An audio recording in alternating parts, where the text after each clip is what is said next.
সুপ্রিয় দর্শক শ্রোতা, আমি নিজামুলক বিপুল দেশবার্তা টকশো থেকে আপনাদের সবাইকে স্বাগত জানাচ্ছি। যে যেখান থেকে অনুষ্ঠান দেখছেন দেখবেন, সবার প্রতি শুভেচ্ছা এবং শুভকামনা। আর নিশ্চয়ই জানেন, নানামুখী সংকটের মধ্য দিয়ে দেশ যাচ্ছে। বিশেষ করে হচ্ছে যে গ্যাস বিদ্যুৎ সংকটে স্থবির হয়ে গেছে শিল্প কারখানা, গ্রামে গঞ্জে বিদ্যুৎ নেই। এইটি যেমন আছে, তেমনি বাংলাদেশের সবচেয়ে বড় সুপারস্টার কিংবা ক্রিকেট অলরাউন্ডার, বিশ্ব ক্রিকেটে যিনি দীর্ঘ সময় নাম্বার ওয়ান অলরাউন্ডার হিসেবে ছিলেন শীর্ষে, সেই সাকিব আল হাসান সম্পর্কে বিদ্বেষ ছড়িয়েছেন সরকারের প্রধানমন্ত্রীর উপদেষ্টা, এবং তাকে বলেছেন যে নষ্ট এবং পচা মানুষ। এই নিয়ে তুমুল সমালোচনা সাকিবের ফলোয়ারদের মধ্যে যেমন আছে, সাধারণ মানুষের মধ্যে আছে, যারা ক্রিকেট ভালোবাসেন তাদের মধ্যে আছে। এর পাশাপাশি আমরা লক্ষ্য করছি যে বিভিন্ন বিশ্ববিদ্যালয়, ঢাকা বিশ্ববিদ্যালয় সহ বিভিন্ন বিশ্ববিদ্যালয়, রাজশাহী, জাহাঙ্গীরনগর, জগন্নাথ, সিলেট, শাহজালাল বিশ্ববিদ্যালয়, চট্টগ্রাম, সকল বিশ্ববিদ্যালয়ে শিক্ষকদেরকে ট্যাগ দিয়ে রাষ্ট্রদ্রোহিতার অভিযোগ তুলে, রাষ্ট্রবিরোধিতার অভিযোগ তুলে শিক্ষকদেরকে কোণঠাসা করে তাদেরকে চাকরিচ্যুত করার একটা প্রক্রিয়া চলছে। এই নানা বিষয় নিয়েই আমরা আজকে আলোচনা করব। আমাদের আজকের অতিথি ডাক্তার মুস্তাক হোসেন, স্থায়ী কমিটির সদস্য, বাংলাদেশ জাসদ। মুস্তাক ভাই, স্বাগতম। ধন্যবাদ আপনাকে। অনেকদিন পর আপনাকে পেলাম। মুস্তাক ভাই, শুরুটা করতে চাই সাকিব দিয়ে। সাকিব তো বাংলাদেশের সম্পদ, ওয়ার্ল্ড ক্রিকেটের একজন বড় তারকা, এবং তিনি এখন সারা বিশ্বে বিভিন্ন দেশে ফ্রান্সাইজি খেলে যাচ্ছেন। বাংলাদেশে তিনি আসতে পারতেছেন না। গত ইন্টারিম সরকারের সময় ওই যে বাচ্চা উপদেষ্টা ছিল, সে বলছিল আমি যতদিন থাকবো ততদিন সাকিব আসতে পারবে না। এর মাঝখানে সাকিবরে আনার একটা উদ্যোগ নেওয়া হয়েছিল। ওই সময় আবার দুবাই থেকে তিনি ফেরত গেছিলেন।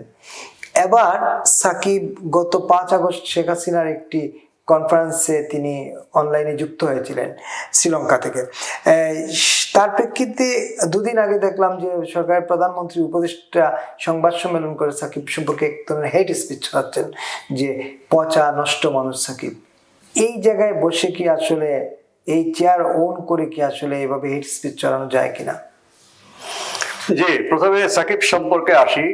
সাকিব একজন খেলোয়াড়। তিনি গত আমিরামির নির্বাচনে আওয়ামী লীগের মনোনয়ন নিয়ে এমপি হয়েছেন। তারপর তিনি খেলা অব্যাহত রেখেছেন। তিনি রাজনৈতিক কোনো বক্তব্য বিবৃতি দেননি, যদিও তিনি রাজনৈতিক দলের সদস্য হিসেবেই এমপি নির্বাচিত হয়েছেন। গণ অভ্যুত্থানের পরেও তিনি কোনো রাজনৈতিক বক্তব্য দেননি।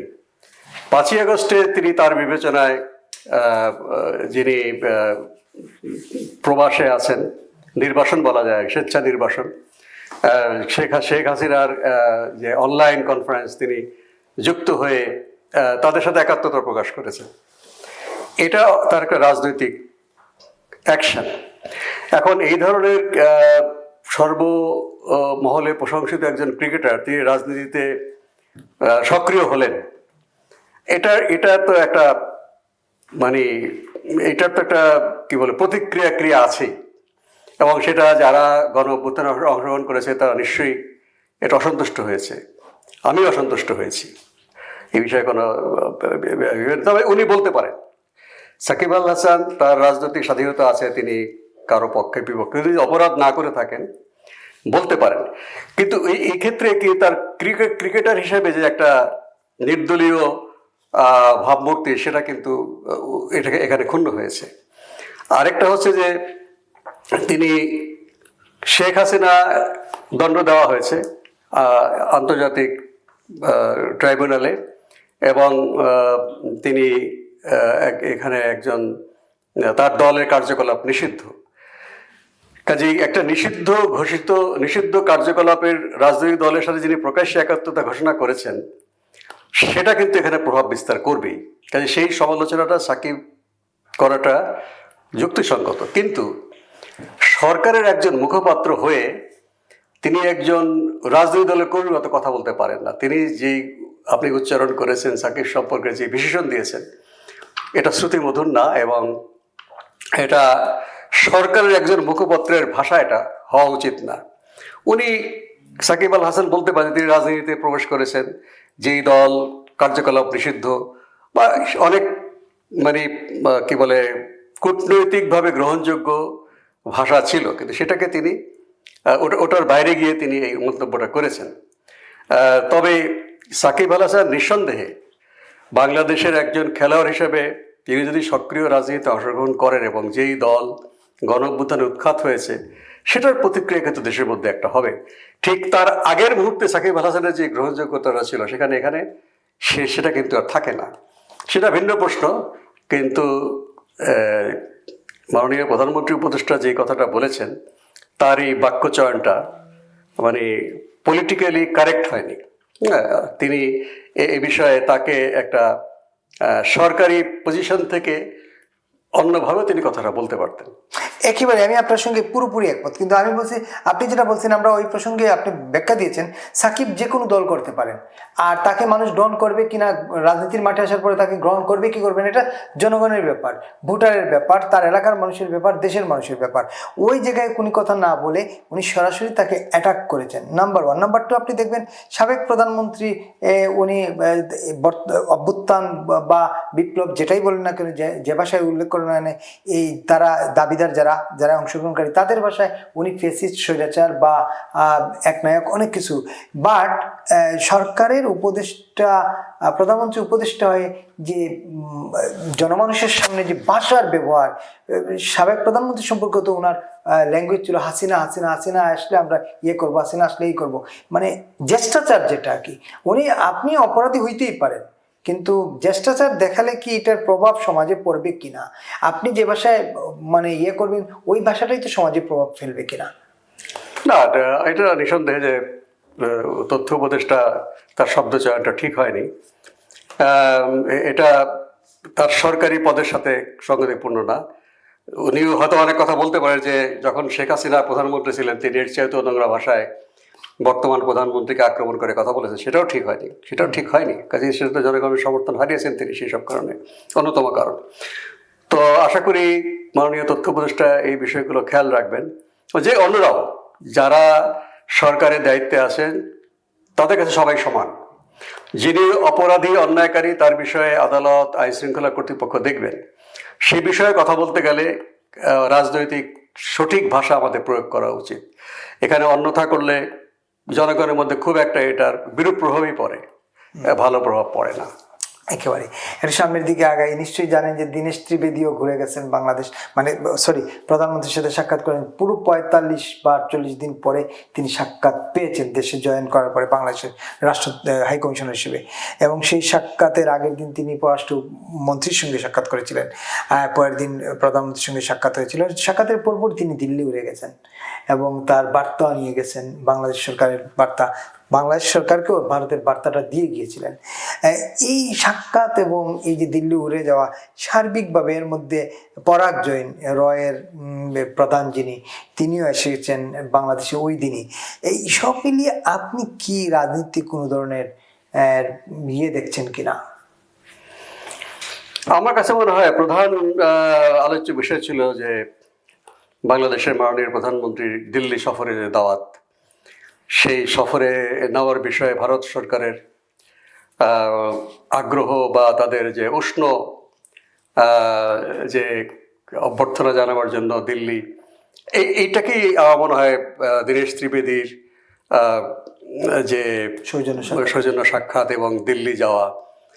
কারণ দিল্লিতে আমন্ত্রণের বিষয়ে বাংলাদেশ সরকারের, আমি যেটা পত্রিকা দেখেছি যে তাদের মধ্যে কিছুটা ধোঁয়াশা ছিল যে তার যে পদমর্যাদা অনুযায়ী যথাযথভাবে দাওয়াত করা হয়েছে কিনা সেটা হয়তো ভারত পরিষ্কার করেছে। তো ভালো, এটা এখন মাননীয় প্রধানমন্ত্রী ডিসিশন নেবেন। নিকটতম প্রতিবেশী হিসেবে, রাষ্ট্র হিসেবে ভারতীয় তো প্রধানমন্ত্রীর সফরটা কাঙ্ক্ষিত, সেটা করা উচিত। তবে আমাদের জাতীয় মর্যাদা বা জাতীয় সম্মান বিসর্জন দিয়ে নয়, সেটা পরিষ্কার হতে পারে। আর গোয়েন্দা বিভাগের প্রধানের বাংলাদেশ সফর, যেটা বলা হয়েছে সরকারের পক্ষ থেকে যে আমাদের সামরিক গোয়েন্দা অধিদপ্তরের প্রধান তিনি এর আগে ভারত সফর করেছেন, তো মনে হয় গোয়েন্দা বিভাগের প্রধানের সফরের আলোচ্য সূচি ছিল শেখ হাসিনাকে বাংলাদেশ সরকার প্রত্যর্পণ করার জন্য বলছেন, এবং শেখ হাসিনাও আগ্রহ প্রকাশ করেছেন দেশে ফিরে আসবেন। এই বিষয়টা নিরাপত্তার দিক থেকে এটা খুঁটিনাটি বিষয়গুলো কি সেগুলো হয়তো আমার ধারণা সঠিক বেঠিক আমি বলতে পারবো না, যে গোয়েন্দা বিভাগের প্রধানের সাথে মনে হয় এই বিষয়টি আলোচনা হয়েছে যে শেখ হাসিনা যদি বাংলাদেশে ফিরে আসেন সেটার পথ পদ্ধতি কি হবে সেটা ঠিক করার এজেন্ডাটাই হয়তো ছিল। তো এই আলোচনা এই পররাষ্ট্রমন্ত্রী যে ব্রিফিং করেছিলেন তিনি যেটা বলছিলেন যে তার কথা মতো যেটা বোঝা যাচ্ছিল যে তা বাংলাদেশ সরকারের তরফ থেকে প্রত্যর্পণের কথা বলা হয়েছে, আর ভারতের তরফ থেকে দীনেশ ত্রিবেদী প্রত্যাবর্তনের কথাই বলেছেন। এই এবং পররাষ্ট্র উপদেষ্টা ব্রিফিং করার সময় তিনি প্রত্যাবর্তন শব্দটা বলে ফেলছেন, পরে উনি আবার এটাকে কারেকশন করেছেন। তো এই প্রত্যর্পণ আর প্রত্যাবর্তন এই দুইটা শেখ হাসিনা তো আসতেই চাচ্ছেন, শেখ হাসিনা আসতেই চাচ্ছেন, এবং তিনি বলছেন যে কোনো কিছু মোকাবেলা করতেই তিনি প্রস্তুত, এবং তিনি বলছেন যে তিনি জানেন তাকে মেরে ফেলা হতে পারে, তাকে ফাঁসিতে ঝুলানো হতে পারে, তাকে কারাগারে নেওয়া হতে পারে, যে কোনো কিছুর জন্য তিনি প্রস্তুতি নিয়েই তিনি বলছেন আসতে চাচ্ছেন। তো এইটাকে তো সরকার একদম ইজি করে দেওয়া উচিত ছিল, ঠিক আছে আপনি চলে আসেন, এইরকম একটা পরিবেশ তৈরি করলে ভালো। প্রত্যর্পণ বলতে ভারত তো তাকে প্রত্যর্পণ করবে না, কারণ ভারতের কাছে তো তিনি আসামি না। দেখুন, ভারত কি করবে সেটা আমার জানার বিষয় না। তবে দেখুন, শেখ হাসিনা 1980 সালেও দেশে ফিরতে আসছিলেন, এটা পার্থক্য আছে। 1980 সালে তিনি কোনো দণ্ডপ্রাপ্ত ব্যক্তি ছিলেন না। 15ই আগস্টে জঘন্য বর্বর হত্যাকাণ্ডের শিকার বঙ্গবন্ধুর কন্যা হিসেবে তিনি এসছেন, এবং একটা প্রধান বিরোধী দল তৎকালীন সময় আওয়ামী লীগের নবনির্বাচিত সভাপতি হিসেবে তিনি দেশে ফেরত এসছেন। তো এবার তিনি কিন্তু দণ্ডপ্রাপ্ত। এখানে আইনের বিষয়টা পরিষ্কার করতেই হবে। এই বিষয়ে ভারত সরকারও এটা তাদেরও বিষয় আছে। তারা বলে যে আমরা তো শেখ হাসিনাকে, তিনি যখন এসছেন তখন তিনি প্রধানমন্ত্রীর মর্যাদা নিয়ে এসছেন, এবং বাংলাদেশ সরকারের বা বাংলাদেশের রাষ্ট্রের বিমান বাহিনী এবং সেনাবাহিনীর আনুষ্ঠানিক যানবাহনে তিনি এসছেন, এবং যারা বিমান নিয়ে গিয়েছিলেন তারা ফেরত এসেছে, তারা তো পালিয়ে যাননি। কাজেই এই আইনগত বিষয়টা ভারত সরকারের দিক থেকে হয়তো পরিষ্কার করার বিষয়টা আছে। সে যাই হোক না কেন, বিষয়টা যদি দুই দেশের সরকারের কাছে পরিষ্কার থাকে যে শেখ হাসিনা দেশে ফিরবেন, প্রত্যর্পণ হোক আর প্রত্যাবর্তন হোক, এটা আলোচনা করে সমাধান করা যাবে, এবং বাংলাদেশ সরকারকে অবশ্যই এই বিষয়ে আইনের শাসন যেন আমাদের থাকে। শেখ হাসিনার শাস্তি, তার বিরুদ্ধে বিক্ষোভ, সবকিছুই যেন একটা আমাদের রাজনৈতিক দ্বারা নির্ধারিত সীমার মধ্যেই যেন থাকে। এখন তার প্রত্যাবর্তন যেন তার নিজের অধিকার, সে বাংলাদেশের নাগরিক। গণমাধ্যম তো পাকিস্তানের নাগরিক হয়ে যদি দেশে ফিরতে পারে, দেশে ফিরে শুধু ফিরেন নাই, 16-17 বছর তিনি সে নিয়ে তো পাসপোর্ট সারেন্ডার করেছেন, পরে হাইকোর্টের মাধ্যমে তিনি নাগরিকত্ব পেয়েছেন। এটা নিয়ে আমাদের প্রচুর আপত্তি ছিল, আমরা গণ আদালতে তার মৃত্যুদণ্ড যোগ্য অপরাধ করেছেন বলেছি। তো এক্ষেত্রে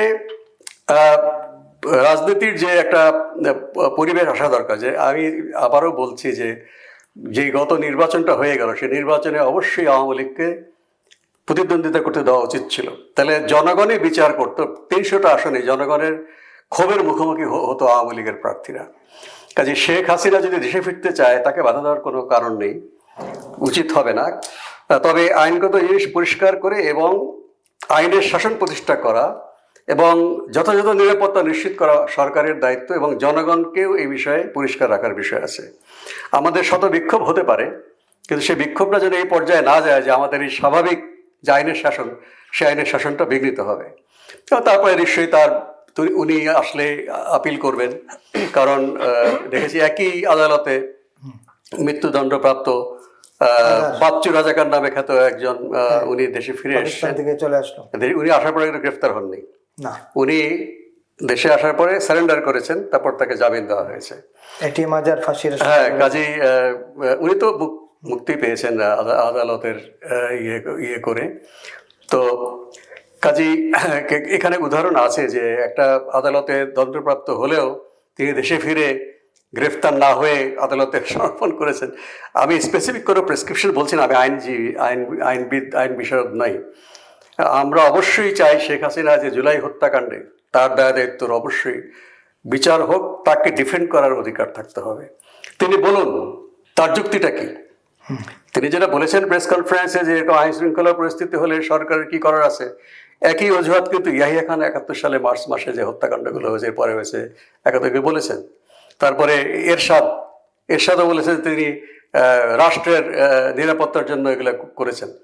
আর শেখ হাসিনার ভাষার মধ্যে কোনো বদল দেখিনি, এবং এটা যে অন্যায় হয়েছে, এবং এই উনার যে 14 সাল 18 সাল 24 সালের ভুয়া নির্বাচনের মধ্য দিয়ে জনগণ থেকে যে বিচ্ছিন্নতা, তার লেজিটিমেসি, শাসনতান্ত্রিকভাবে তিনি হয়তো লিগ্যাল সরকার ছিলেন, কিন্তু তার যে পলিটিক্যাল লেজিটিমেসি, নৈতিক লেজিটিমেসি একদমই ছিল না।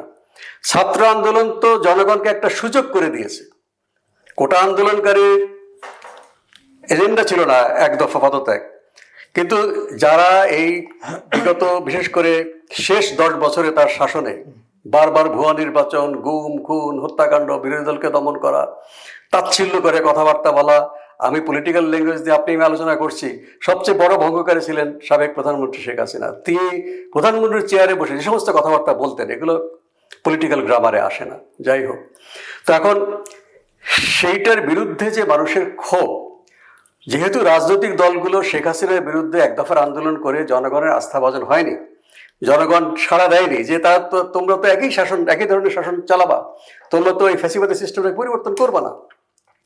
ছাত্ররা ফ্যাসিবাদী সিস্টেম পরিবর্তনের কথা বলেছে, বৈষম্য দূর করার কথা বলেছে, এবং সর্বমহলের চাপে তারা এক দফা ঘোষণা করেছে। এখন ছাত্র নেতারা এখনো বলে তাদের সাক্ষাৎকারে, তাদের এই পরিকল্পনা ছিল আরো পরে, অর্থাৎ তারা গুছিয়ে গাছিয়ে করবে, কিন্তু জনগণের খুব এমন পর্যায়ে ছিল ছাত্রদের গুছানোর জন্য কোনো অবকাশ আমি নেই। একটু আপনার জনগণের খুব না, আমেরিকার মগজ দুলাই। ফরহাদ মজার তো বলতেছেন এদেরকে সেফ হাউসে রেখে এদেরকে দিয়ে বারবার প্রেশার দেওয়া ছিল। ফরহাদ মজার নিজেই বলতেছিলেন, তারা আমাকে বারবার ফোন করে বলতেছিল কি করব কি করব, তারা তো আমাদেরকে বলতেছে এক দফা বলো।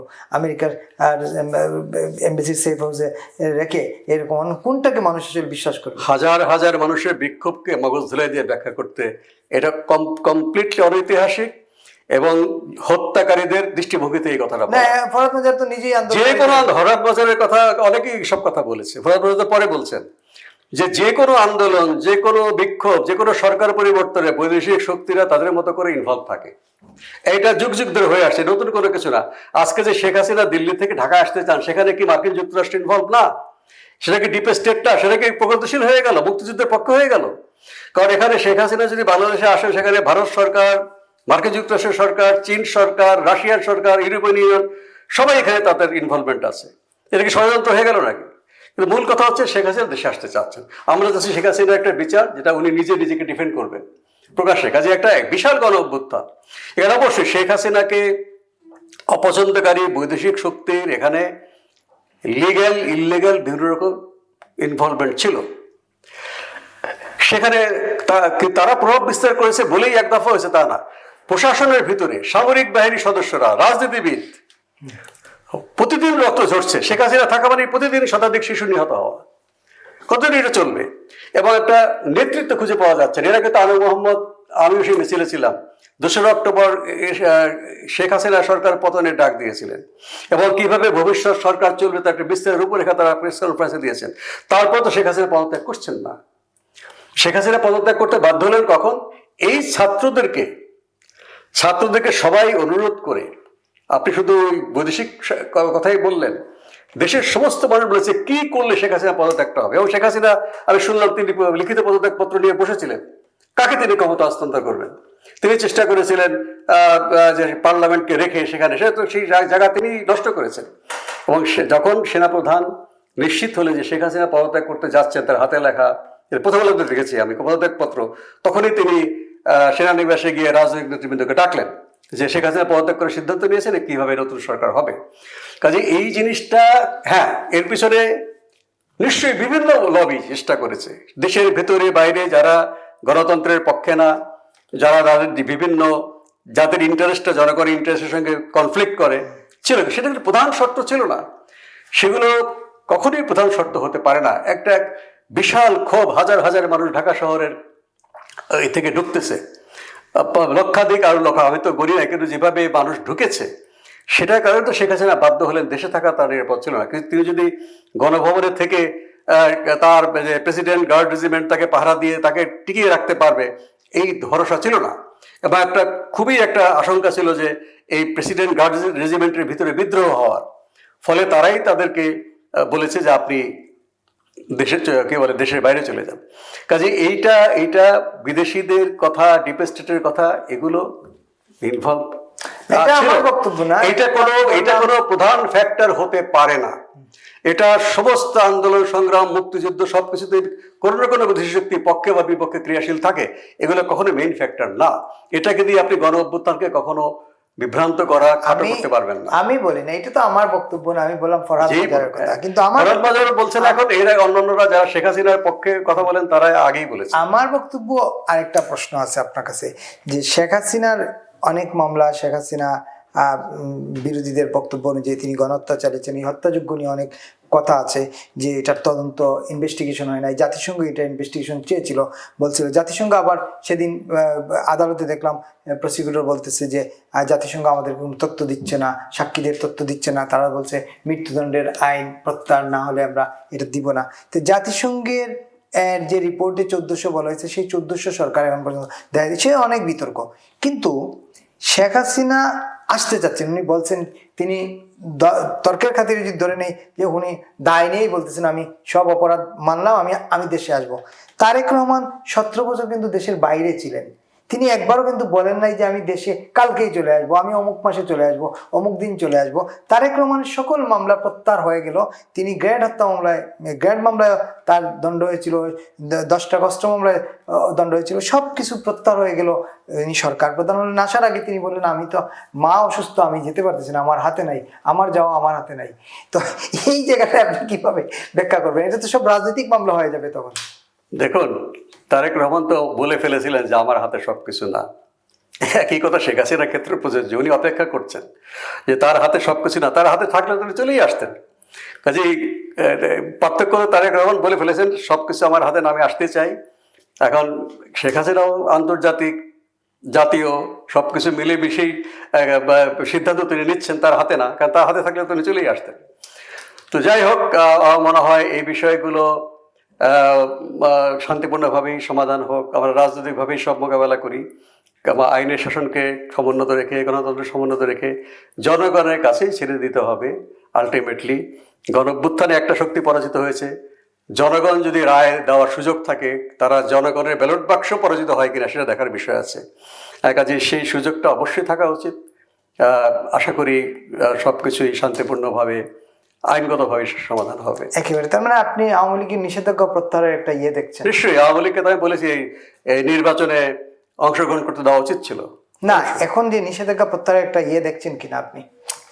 পরিবেশ, আমরা তো নিষেধাজ্ঞাকে সমর্থন করিনি, পরিবেশ হয়েছে কিনা জানি না। নিষেধাজ্ঞা তুলে দেওয়া উচিত, কিন্তু যারা অপরাধী তারা অপরাধের বিচার হবে, সেটা তো সবাই বলছে। ইভেন দল হিসেবেও বিচার হতে পারে আওয়ামী লীগের, যেমনটি 71-এর যুদ্ধাপরাধের করে দল হিসেবে জামাত ইসলামের বিচার হতে হবে। না, দল হিসেবে আওয়ামী লীগের বিচার, দলীয়ভাবে আওয়ামী লীগ কোনো সিদ্ধান্ত নিয়েছিল গণঅভ্যুত্থানে, সেটা আদালতে প্রমাণ হবে, সেটা আদালতে আদালতে তো গায়ের জোরে সবকিছু উপস্থাপন না, সেটা তো বলতে পারে না। আদালতে তো জামাত ইসলামের দলগতভাবে বিচার হওয়া উচিত ছিল, সেটার সময় পার হয়ে যায়নি। ওকে, সময় বলে দেবে। আমরা একটু সামনের দিকে আগাই।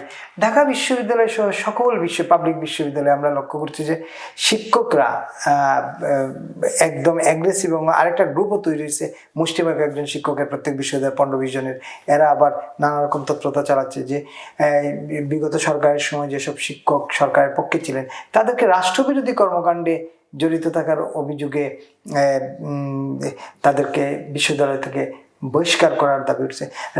দুইটা প্রশ্ন। প্রথমত হইল, তাইলে শিক্ষা ব্যবস্থা কি আমরা চিরতরে ধ্বংস করে দিতে চাচ্ছি? মানে সব হইল গিয়া আমি পড়াতে পারি না পারি, আমি বিএনপির কর্মী, আমি আওয়ামী লীগের কর্মী, আমি জাতীয় পার্টির কর্মী, সুতরাং আমি শিক্ষক থাকবো, এরকম কিনা? নাম্বার 2 হইলো যে এই যে শিক্ষকদের বিরুদ্ধে অভিযোগ রাষ্ট্রবিরোধী আর সরকার বিরোধী, এটাকে বিশ্ববিদ্যালয়ের শিক্ষকরা আসলে তাদের জ্ঞানে বুঝে উঠতে পারছেন কিনা, কোনটা রাষ্ট্রবিরোধী আর কোনটা? আমি যদিও ছোট মুখে বড় প্রশ্ন করে বলছি বিশ্ববিদ্যালয়ের শিক্ষকদের নিয়ে, তারা কোনটা রাষ্ট্রবিরোধী আর কোনটা সরকার বিরোধী? এটা আসলে যারা বিএনপি সমর্থক শিক্ষক যারা প্রশাসনে আছেন তারা একটা ভুল কৌশল নিয়েছেন। হ্যাঁ, এখনো পর্যন্ত বিভিন্ন বিশ্ববিদ্যালয়ে আওয়ামী লীগ আমলে নিয়োগকৃত শিক্ষকদের সংখ্যায় অনেক বেশি। যে কোনো নির্বাচনে শিক্ষকদের তাদের সংখ্যাটাই বেশি। এটা তারা ভোটার কমাতে যাচ্ছেন, এইভাবে তো ভোটার কমাতে পারবেন না। উচিত হচ্ছে বিশ্ববিদ্যালয়ের স্বায়ত্তশাসনকে সমুন্নত রেখে, শিক্ষকদের মতামত সমুন্নত রেখে আদর্শগতভাবে আমি রাজনৈতিক বলতে দলগত বসছি না, যে রাজনৈতিকভাবে বক্তব্যগতভাবে এটা মোকাবেলা করা উচিত। দেখুন, ৭৫-এর 15 আগস্টে বঙ্গবন্ধুকে নিষ্ঠুরভাবে হত্যা করা হয়েছে। তখনও কিন্তু আওয়ামী লীগ সমর্থক শিক্ষকরা সংখ্যায় বেশি ছিলেন। তখন কি বিশ্ববিদ্যালয় চলে যায়? সবাই কি আপনার এই বিশ্ববিদ্যালয় শিক্ষক সমিতির নির্বাচনে তারা কি এই যে একদলীয় বাকশাল শাসন ছিল বঙ্গবন্ধুর আমলের, বা রক্ষী বাহিনীর হত্যাকাণ্ড, তারা কি পক্ষে সাফাই গিয়েছে? কাজে আজকে আমরা কেন ভয় করছি যে বিশ্ববিদ্যালয় নির্বাচন হলে শিক্ষকরা যদি আওয়ামী লীগের সমর্থন হয়ে থাকেন, সবাই কিন্তু আওয়ামী লীগের দলের সমর্থক না। তারা তো গ্রুপিং আকারে ডিল দল বা এভাবে বিভিন্ন দল, রং আকারে দল বিভিন্ন বিশ্ববিদ্যালয়ে আছে। ডেমোক্রেসিকে প্র্যাকটিস করে দেওয়া উচিত।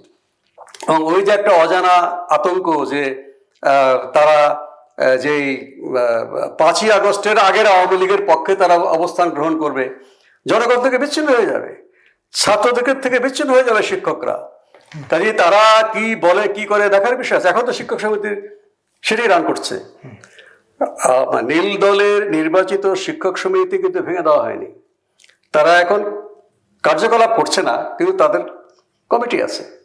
বা বাংলাদেশ মেডিকেল অ্যাসোসিয়েশন,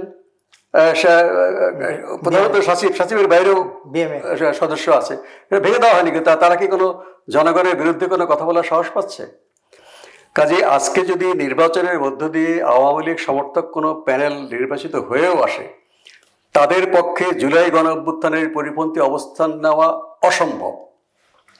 সমালোচনা হতে পারে জুলাই গণ অভ্যুত্থানের পরবর্তী অন্তর্বর্তী সরকারের কার্যকলাপ, বর্তমান বিএনপি সরকারের কার্যকলাপ অবশ্যই সমালোচনার যোগ্য, কিন্তু জুলাই গণ অভ্যুত্থানকে অস্বীকার করে তাকে কালিমা লিপ্ত করে বাংলাদেশে মানে এত রক্ত, শিক্ষকই হোক বা ডাক্তারই হোক বা যাই হোক, এটা সম্ভব না। কাজে এই আস্থাটা কেন ক্ষমতাসীন দলের সমর্থকদের নেই? তাদেরকে এই সমস্ত যে ভুল কৌশল বাদ দিয়ে তারা যার শিক্ষকদের পক্ষে আনার জন্য রাজনৈতিক অ্যাপ্রোচ নেওয়া উচিত। অনেক পদ্ধতি আছে, যেভাবে আপনার ৭৫-এর 15 আগস্ট পরবর্তী সময় আমরা দেখেছি যে আওয়ামী লীগ সমর্থকরাও আওয়ামী লীগ সরকারের যৌক্তিক সমালোচনা তারা মেনে নিতে বাধ্য হয়েছে, তারা মেজরিটি থাকলেও। বা ভাইস চ্যান্সেলর নির্বাচনে তারা তাদের প্যানেলে নিরপেক্ষ লোককে রেখেছেন, শুধু আওয়ামী লীগের লোক না, এবং নিরপেক্ষ লোককেই থেকেই কিন্তু ভাইস চ্যান্সেলর নির্বাচনে জনাব ফজলুল হলিম চৌধুরী তো আওয়ামী লীগের সদস্য ছিলেন না, উনি ব্লু প্যানেল থেকে আপনার পরপর দুবার নির্বাচিত হয়েছেন। আবার হোয়াইট গ্রুপ থেকে শের ইসলাম চৌধুরী হয়েছেন। এই সরকার যেহেতু ব্লু প্যানেল থেকে উনি নিরপেক্ষ তাকে নিয়েছেন। কাজেই এইরকম পলিটিক্যাল অ্যাপ্রোচে যাওয়া উচিত। আপনি যতই চেষ্টা করেন রাষ্ট্রবিরোধী মহলের শিক্ষকদের চাকরি খেতে পারবেন না। এটা বিশ্ববিদ্যালয়ের স্বায়ত্তশাসনের ধারণার বিরুদ্ধে, এটা করতে গেলে কিন্তু বুমেরাং হবে। এবং সকল দলমত নির্বিশেষে শিক্ষক এবং বিএনপি সমর্থক শিক্ষকরাও কিন্তু এর প্রতিবাদ করবে, কারণ জানে যে এটা যেতে তাদের উপরে প্রয়োগ হতে পারে। বা জামাতের সমর্থক শিক্ষকরা কিন্তু এরকম তো রাজশাহী বিশ্ববিদ্যালয়ের উপাচার্যকে বলতে শুনলাম যে, তো ভিডিও আছে, বলতে শুনলাম যে আমরা ফেসিস্টদের থামাতে হবে, ফেসিস্ট আসলে আমরা থাকতে পারবো না, দেশেই থাকতে পারবো না, আমাদের মেরে ফেলবে। এই ভয় তাদের মধ্যে কেন? অপরাধ করছে। এগুলো শিক্ষকদের মুখ থেকে কথা বলা উচিত না। বরঞ্চ বিশ্ববিদ্যালয়ের ঢাকা বিশ্ব শিক্ষকদের আমি এটা প্রশংসা করি যে হলের নাম পরিবর্তন করার যে অযৌক্তিক চাপ দিয়েছিল ডাকসু নেতৃবৃন্দ, যে বঙ্গবন্ধু হল বা এগুলো তারা শুনেননি, ঠিকই আছে। কাজে এই বিষয়ে যেন বিশ্ববিদ্যালয়ের সিনেট সিন্ডিকেট এটাকে বাধা দেয়, যে শিক্ষককে শিক্ষক হিসেবে দেখবো, তার রাজনৈতিক মতবাদ যদি ভুল হয়, ভ্রান্ত হয়, গ্রহণযোগ্য নয়, রাজনৈতিকভাবেই তাকে মোকাবেলা করতে হবে। আপনি এতগুলো শিক্ষকের চাকরি এই রাষ্ট্রবিরোধী বলে খেতে পারবেন একটা ডেমোক্রেটিক ইলেক্টেড গভর্নমেন্টের সময়? অন্তর্বর্তী সরকার এই সাহস করেনি, আপনি নির্বাচিত সরকার কিভাবে এটা হবে? এবং সেটা করলে কি সবাই মেনে নেবে নাকি? আমি মনে করি এরকম সিদ্ধান্ত নিলে সমস্ত দলমত নির্বিশেষে শিক্ষকরা কিন্তু প্রতিবাদে নামবে। এখানে খোঁচা দিয়ে কিন্তু বর্তমান সরকার সমর্থকরা ভুল করছে, এটা তাদের কিন্তু ক্ষতি করবে। শেষটা একটু আলোচনা করি। বিদ্যুৎ সংকটে বিপর্যস্ত দেশ এবং গ্রামেগঞ্জে বিদ্যুৎ নেই বলেই চলে। মন্ত্রী বলছেন, প্রতিমন্ত্রী বলছেন এক কথা, পূর্ণমন্ত্রী বলছেন যে পল্লী বিদ্যুতের লাইন অনেক লম্বা, যার ধরুন একবার নষ্ট হইলে এটা ঠিক করতে অনেক খোঁজাখুঁজি করে বের করতে হয়, যার ধরুন বিদ্যুতের সমস্যা। গ্রামে কিন্তু কোনো বিদ্যুৎ সংকট নাই, লোডশেডিং নাই, কিন্তু দিনে 18-20 ঘন্টা পর্যন্ত বিদ্যুৎ থাকছে না। আর 41টা কুইক রেন্টাল মানে বিদ্যুৎ উৎপাদন কেন্দ্র বন্ধ। তারপরে মাতার বাড়ি তো যুক্ত হয় নাই, আরো নানাভাবে সংকট। তো এই সংকট সরকার কিভাবে মোকাবিলা করবে, আপনি কিভাবে দেখছেন?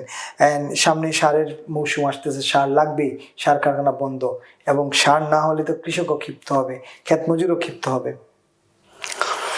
এ বিষয়ে যেহেতু গ্যাসের সংকট হচ্ছে, এই গ্যাসের সংকটের কারণে কিন্তু আপনার বিদ্যুৎ উৎপাদনে একটা বিরূপ প্রভাব পড়েছে। কারণ অনেকগুলো বিদ্যুৎ উৎপাদন আমার জানা মতে, আমি বিষয় বিশেষজ্ঞ না, যে গ্যাস পুড়িয়েই তারা বিদ্যুৎ উৎপাদন করে। এবং সারের সংকট বললেন, গ্যাস থেকেই সার উৎপন্ন হয়।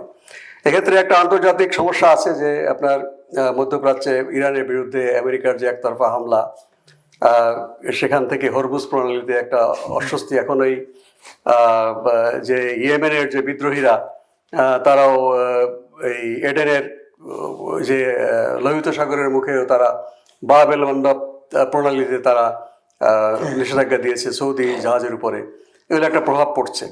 তো এই ক্ষেত্রে সরকারকে দ্রুত এই বিকল্প উৎস থেকে গ্যাসের সংকটটা সমাধান করা দরকার, এবং এই বিদ্যুতের এইটা সর্বোচ্চ জোর দিয়ে এটা করতে হবে। কারণ বিদ্যুতের উপর অনেক কিছু নির্ভর করে, এবং এখানে এলএনজি কেনা এসব দিয়ে সরকার পদক্ষেপ নিচ্ছে। সব পদক্ষেপগুলো দ্রুত করা দরকার, এবং পাশাপাশি দুর্নীতি রোধ করা। বিদ্যুৎ সঞ্চালন নিয়ে দুর্নীতি বা বিভিন্ন সিন্ডিকেটের কাছে এগুলো জিম্মি আছে, সেগুলো সমাধান করা দরকার। এখানে সরকারি দল হিসেবে বিএনপির সমর্থক যারা ব্যবসায়ী, আমদানিকারক, তাদেরকে এই বিষয়ে কিন্তু স্বচ্ছ হতে হবে। কারণ যদি এই বিদ্যুৎ সংকটটা মানে তারা জিয়ে রাখে যারা ব্যক্তিগত স্বার্থে, ব্যবসায়িক স্বার্থে, সরকারের জনপ্রিয়তা নষ্ট হবে, একটা অস্থিরতা দেখা দিতে পারে। কাজেই বিদ্যুৎ সমস্যাটাকে অগ্রাধিকার ভিত্তিতে সকল অংশীজনের সঙ্গে আলাপ করে স্বচ্ছতার ভিত্তিতে এটা করা দরকার। তাহলে নিশ্চয়ই আমাদের এই যে ক্রাইসিসটা, এটাকে আমরা দ্রুত ওভারকাম করতে পারবো। আরেকটা বিষয় হচ্ছে যে ভারতের সাথে আমাদের অবশ্যই বিভিন্ন ইস্যু আছে, আমাদের ঝামেলা আছে, কিন্তু বিদ্যুৎ সমাধান করবার জন্য একটা বড় ভূমিকা আছে কিন্তু ভারতের। ভারতের সহযোগিতা আমাদের প্রয়োজন হবে, এবং আমাদের সহযোগিতা ভারতের প্রয়োজন হবে। কারণ ভারতের পূর্বাঞ্চলে কোনো কোনো জায়গায় বিদ্যুৎ সরবরাহে বাংলাদেশের উপর নির্ভরশীল আছে, আর যোগাযোগের বিষয় তো আছেই। কাজেই এই বিষয়টা যে আমাদের কূটনৈতিক টানাপোড়েন আছে, সেটার প্রভাব যত কম পড়ে ততই ভালো। কিছু তো প্রভাব তো পড়েই। কাজে ভারতের সাথে পারস্পরিক সহযোগিতার ভিত্তিতে আমাদের এই জ্বালানি সমস্যা সমাধান করবার জন্য যদি আমরা এগিয়ে আসি, তাহলে আমাদের এই সমস্যাটা আরো একটু সহজে সমাধান হবে। অসংখ্য ধন্যবাদ ডাক্তার মুস্তাক হোসেন মুস্তাক ভাই। এতক্ষণ যারা দেখছিলেন দেখবেন, সবার প্রতি অনুরোধ, দেশবার্তা ফেসবুক পেজটি ফলো দিয়ে এবং ইউটিউব চ্যানেলটি সাবস্ক্রাইব করে আমাদের সঙ্গে থাকবেন। দেখা হবে আবার আগামীকাল অন্য কোনো বিষয় নিয়ে, অন্য কোনো অতিথি নিয়ে। সেই পর্যন্ত সবাইকে শুভ সন্ধ্যা। ধন্যবাদ আপনাকে।